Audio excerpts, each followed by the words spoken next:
እናንተ ግን ለምንድነው ከቤት የማትወጡት? እንዴ አባዬ አትበይኝ አንቺ። የወለድኩትም አባዬ እንዲለኝ አልፈልግም። አባዬ ውጡ እያለ ነው። ለምን አትወጡ? አባዬ ካለ እወጣለሁ ካሌብ፣ ግን ደግሞ አሁን መሽቷል። ምን አገባኝ ታዲያ? ተነስ እናውጣ። አባዬ መሽቷል እኮ። እዚህ ቤት ውስጥ እኮ እስኪመሽባችሁ ኖራችሁ። በህይወቴ እንዳንተ ሰው ጠልቼ አላውቅም እኮ። ቢያንስ ጥፋቴን ንገረኝና አልወቀው። ድብን አድርገህ ታውቃለህ ዳኒ። ይኸውልሽ ሂዱ። ያቻት ሚስት መጣችልህ። እንዴት መጣሽ ግን? ካሌብዬ ፈላጊ ካለበት ፈልጎ አመጣኝ። ዳኒ ፊት ትንሽ ትክክል አይደለም ወይ? መታጠቢያ ቤት ሂድ። እሺ እሱ ነው ሚስቴ ላይ ዳርዳር እያለ ያለው። ማን? ካሌብ? አዎ ካሌብ። እንደዛ ካሰብ ጠይቀው። ግን ከመጠየቅ በፊት ሚስቴን የሚወስድብኝ ምን በወስድበት ነው ብለህ ራስን ጠይቅ። አባትየውን ወይም ደግሞ ልጁን የሆነ ነገር እናድርጋቸው። አንተ እባክህ ምንም የምታደርግ አይነት ሰው አይደለህም። እና ቆይ ምን እንዳሰብሽ አልነግሪኝ? እስካሁን እኔ የማውቀው እንደምገላቸው ነው። ይኸውልህ ካሌብ፣ ከኔ ጋር ከፍተኛ ጦርነት ልጀምር እፈልጋለሁ መሰለኝ። ጦርነት አልክ? ቆይ ሄዱን ለምን ታስቀይማታለህ? ቆይ አንተ በእኛ መሀል ምን አገባ? ኤደንን አትርፍ ነው ያልኩህ። አትርፍ። አያገባኝም። ገደል ግባ። ይኸውልሽ ሄዱ፣ ሁሉንም ነገር ለአንቺ እንዳደረግኩ መረዳት አለብን። አልወጣም። አትጩህ። ይልቅ ና አንተኛ።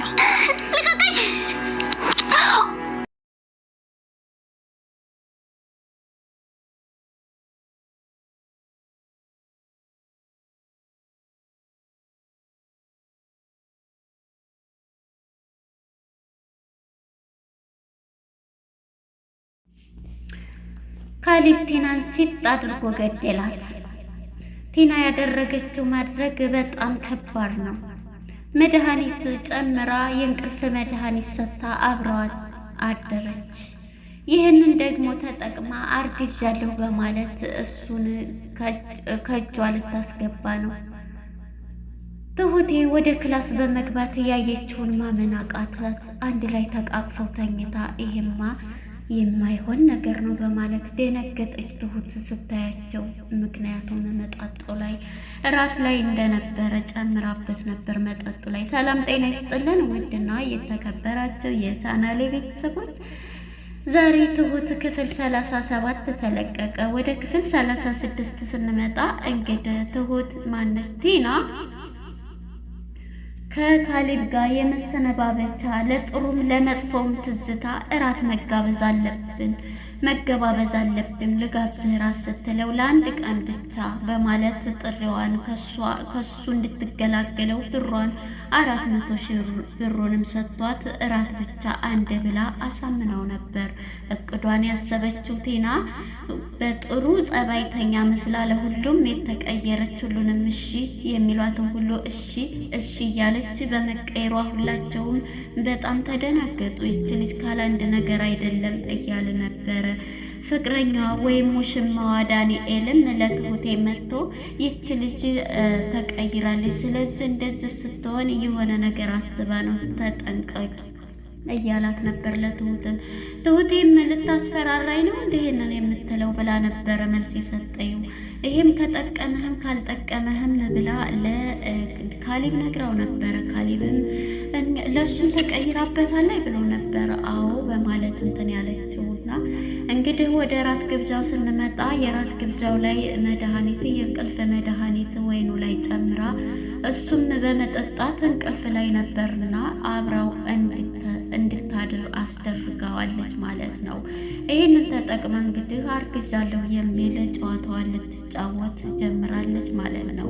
ይህን ያየችው እንግዲህ ትሁቴ በጣም ትደናገጣለች። አንድ ላይ አብረው አልጋ ላይ ስታያቸው አሁን በባልና በሚስት መግባት የሚመጣው ይሄ ነው በማለት እሷም እንግዲህ መታ ይህንን ስታይ በጣም ነው የደነገጠችው። ትሁትም እንግዲህ እሷም ተነስታ ሄዳ አብረሽ አድረሽ እንዳይሆን የሰራሽ ተንኮል እያላት ነበር። ዳንኤልም ሳይመለከትህም ብላ እሱንም አመናጭቃው ተነስታው ትሄዳለች። ምንድነው ያደረገው? አንተ ዝም በል በማለት ተነስታ ብቻዋን ነው ለማድረግም ያሰበችውና አሁን ላይ እንግዲህ ትሁቴ ክላስ ስገባ ዳንኤልም ማን ነው ካሊብም ምከረኝ ብሎ አንድ ላይ ሆነው አንተ ግን የምትወዳትና የምታፈቅራት ከሆነም ይቅር ብትላትስ ብላ ትሁትም ምላሽ ትሰጠዋለች። እሱም እንግዲህ ይህንን ሲሰማ እንዴት አድርጌ ነው ይቅርስ የምላት እንዴት ነው እንትን የምለው አባቴ ነው ያደረገችውን ማድረግ አንቺ እያወቅሽ ይቅር ይባላል እያላት ነበር። እሱማ ያው አንተ ፍቅር ካለብህና እንትን ካለብህ ብዬ ነው ስትለው ነበረ። ይሄንን ስትል እንግዲህ እሱም ይሄንን ባላት ጊዜ በፍጹም እያላል ነበር እና ከሆነ በቃ ማስወጣት ነው ምንድን ቀራቸው እያለ መች ለቀቀችኝ እኔ እፈራለሁ አንድ ነገር አድርጋኝ እንደው እንደተኛው እያለ ነበረ። እሱም እንግዲህ እሷም እንዴ ባንዴ እንደዚህ እያለች በጣም ትደናገራለች ማለት ነው።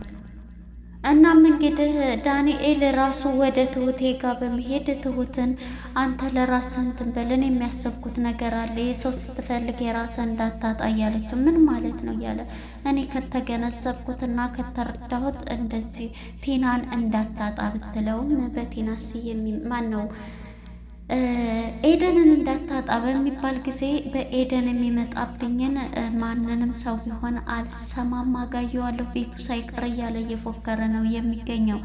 እንግዲህ ወደ ዳንኤልና ማንች እና ትሁቴ እንደዛ ስትለው ነበር እና ማን ነው ካሊብ ዳኒ ምን ይላል እንዴ በእሷስ ጨዋታና ቀልድ አላቅም ማን ነው እንትን የሚለኝ እያለው እየፎከረ ነው። አንተስ ብትሆን ጨዋታና ቀልድ ነው በሚስቱ ላይ የእንትናን ስታደርግ የነበረው ቲናን የካሊብን እያለችው ነበር። በንዴት እየጨሰ ከቤት ይወጣል ማለት ነው ዳንኤል።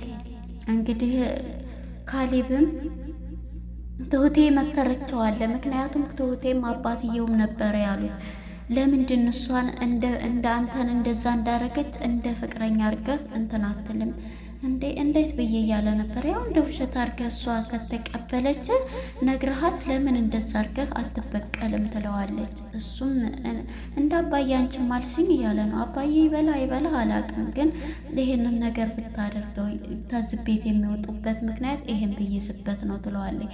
አለቃሉ እኮ እያለ በንዴት ይገኛል ካሊም ማለት ነው። የዚህን ጊዜ ትሁት ጋር ድና ጋር ይገናኝና ድናንም ሁሉንም ነገር ይነግራታል። ድናን ሲነግራትም እሺ ብላ ሀሳቡን መጀመሪያ እንዴት ብሎ በማለት በመደንገጥ ነበረ ስትለው የነበረችውና ይህም ባለት ጊዜ በጣም ነው እንትን ያለው ማለት ነው። እሷን ስደነግጥ በቃ ይሄን እኮ ያው በዚህ ነው ግን መስመር መሳት የለብንም እያለች ነበረ። እሺ በቃ እያለች ሀሳቡን ለመቀበል እኔ ጨጓራ ይትብሏል ከኔ እያለች ነበር። እንዴ አንቺ ምንሽ ተነካ አንተ ምን ተነካ እያሉ ሁለታቸውም ልባቸው የተሰበረው እንግዲህ ቲናም ካሊብም ናቸው። ማን ነው ዲናና ካሊብ ናቸው እዚህ ጋር ልባቸው የተሰበረ የተጎዱት ማለት ነው። ስለዚህ እኛ ደግሞ በተራችን ለምን እሱን ቀጥል አድርገን በእንደዚህ እንዲወጣ ለምን አታስወጧቸውን ብትልም እንደዚህ እናድርግ እያለ ነበር ሲል የነበረው። እናም ይሄንን ብሎት ዳኒ በንዴትና በስሜት ይሄዳል። አባ ግን በጣም ተናዷልና አንባቢና የጥበብ ሰው የሆኑት አባባ ማለት ነው ወይም ጋሼ አሁን ላይ እንግዲህ ካሊብ ጥሩ ጀብድ እንደሰራ ሰው ተጠንቀቅ እያሉት ስለነበረ ምክንያቱም አይተኙም እኔ በጥበብ ነገሮችን እመራለሁ በማለት ነበረ ሲሉት የነበረው።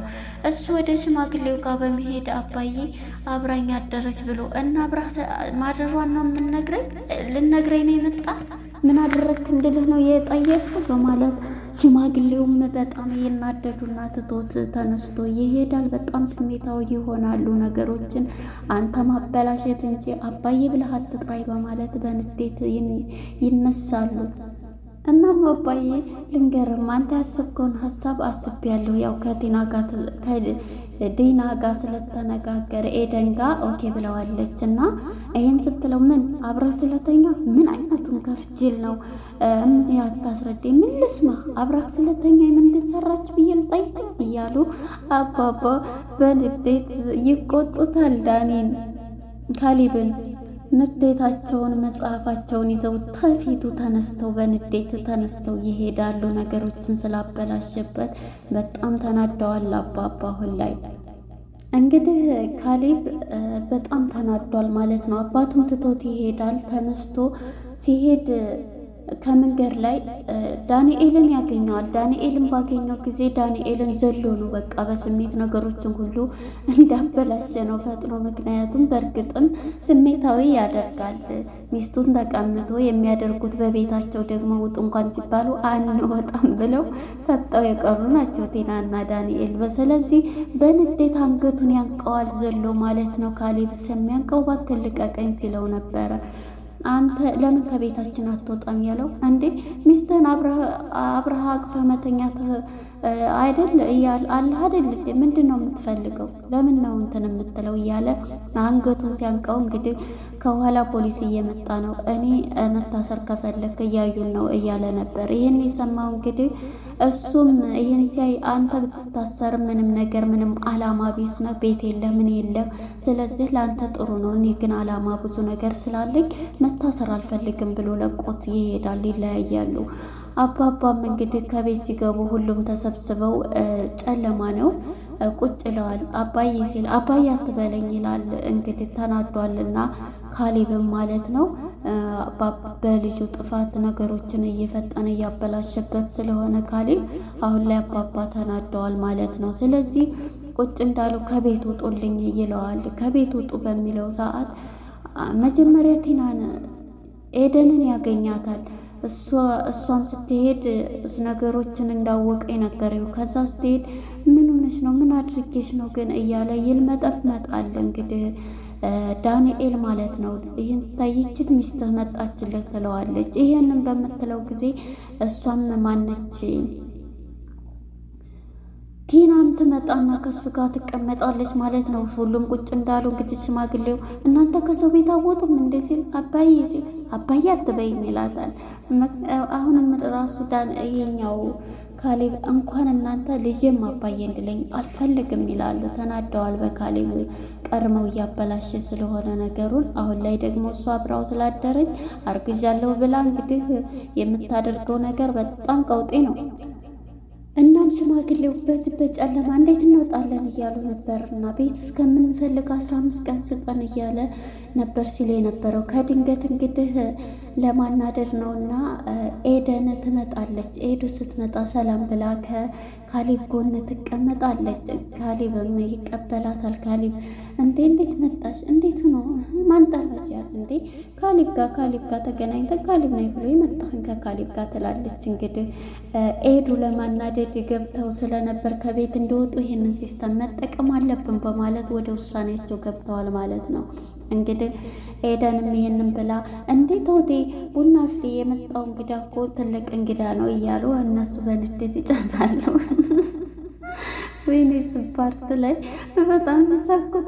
እንግዲህ እንደ ነፍሰ ጡር አቅለሸለሸኝ አስመለሰኝ እንግዲህ አስመለሰኝ እያለ ነበር ዳኒ ማለት ነው። እንግዲህ ዳኒ በእንትና የመጣብኝን ነገር የትም ቢሆን አለቅም እያለ የሚፎክረው ዳኒ ማለት ነው። አሁን ላይ አቅለሸለሸኝ፣ አዞረኝ፣ ሆዴን አዞረው፣ ልቤ ታመመ እያለ ነው ያለው። ይህን ያየው እንግዲህ ካሌብ ፊት ጥሩ አይመስለኝም። ዳኒ ሂዶ ወደ መጸዳጃ ቤት ሄድ እያለ አዎ ልነሳ እያለ በንዴት ተነስቶ ይሄዳል ማለት ነው። እዚጋ ሄዶ እንግዲህ ራሱን እንዴት እንዳደረገው ራሱን በኤደን የሚመጣበት በሚወዱበት ሰው የሚመጣበት እሱም እንግዲህ የሰው ሚስት እንደዚህ ነበረው ሽማውን ያደረገው ማለት ነው። እንግዲህ አሁን ላይ ካሌብም በንዴት መንፈስ ነው በደመ ነፍስ የሚመራውና አሁን ላይ ካሌብ ኤደንንም ውጭ ቢላትም አልወጣም እያለች እሷ እንግዲህ እንዲህ ተታረቅን አይደል እንዴ ወደ ትሁት ጋር ሄዳ አይሽ በባልና በሚስት ምን ታመጫለሽ? አንቺ ግን ምንድን እንዳደረግልሽ ነው የምትፈልጊው? እንደ ጸባይሽን ይሄው ተታረቅን በባልና ሚስት ገብተሽ እያለቻት ነበር። ተይ እንጂ እያለቻት አንቺማ የሆነ ነገር አድርገሽው ነው እንጂ በፍጹም እያለች ነበረ። እንግዲህ ሽማግሌውም በጣም ተናደዋልና ትሁቴም አባዬ ምንድን ነው በቃ እንትን ልበልልህ ቡና ላፍላለህ እንትን ልበልልህ ግባ እያለችው ነበር። በፍጹም እያለ ነበር እና አሁን ላይ እንግዲህ ያሳቀኝ የዳንኤል ማቅለሽለሽ ፊቱን እንትን ማለት ነው። እና ሂዶ ወደ ትሁቴ ጋ ትሁትን እንዴት እንደዚህ ያደርጋል? አንተ እኔ ፊቱንም እየነገርኩ ነው፣ ራስ ላይ አተኩር። አሁንም አረፈደብህም፣ ይዘህ ውጣ። ትሁትን ይቅርታ ጠይቅ፣ ማናት ኤደንን እያለችው ነበር። ትሁቴ ምክር ሰጭ ናት ለሁሉም ማለት ነው። በሚገባቸው እንደ ሽማግሌው በቅኔ ትነግራቸዋለች፣ ታስረዳቸዋለች። የሚሰማት ግን የለም። እና ይህን ተረድቶ እንግዲህ ዳንኤልም ይህንን ርሶ ሽማግሌው መሄድ ሲል እነሱም እያወሩ ሳለ በአልጋ ቤት አብረን እንተኛ መኝታ ክላስ ገብታ አብረን እንተኛ እንግዲህ የኔ ፍቅር በማለት ትመጣለች። የማታፍረው ቲና ማለት ነው ድፍረቷ። የዚህ ጊዜ እንዴ ምንድን ልትሰሪ ነው? እንዴት አቀኔል እንዴ እኔ ፍቅር ምንድን ነው የምትለው እያለች እንግዲህ እሷ እንደተኛ አርግዣለሁም ብላ እንግዲህ ይሄንን ምንድን ሀሳብ ያሽ ብሏት ነበረ። ዳኒ እኔ ገድዬ ነው፣ አንቺ በቃ ከዚህ እንትናት ገድዬ ሁለቱንም፣ አንተ ከጎን ሁሌም አትሆንም፣ ሁለቱንም ሽማግሌውንም ማን ነው ካሊብንም መገላቸዋለሁ እያለች ነበረ ስትል የነበረው። እሷም እንግዲህ ክላስ ገብታ አብረን እንተኛ ብላ ገላው ልትሄድ ነው። እንተኛ ሲል አንገቷን ይዞ እዛው ሴት ጣርጎ ተወጭ እንደው አንቺ ሴት ብሎ እንቃርጎ እዛው ላይ ጸጥ ያረጋት ነበረ። እዚህ ላይ ነው ያለቀው ማለት ነው።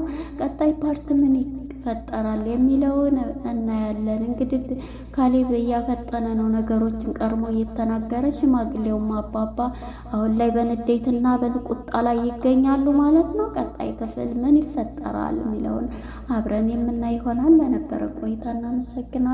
መልካም ጊዜ። ባይ ባይ።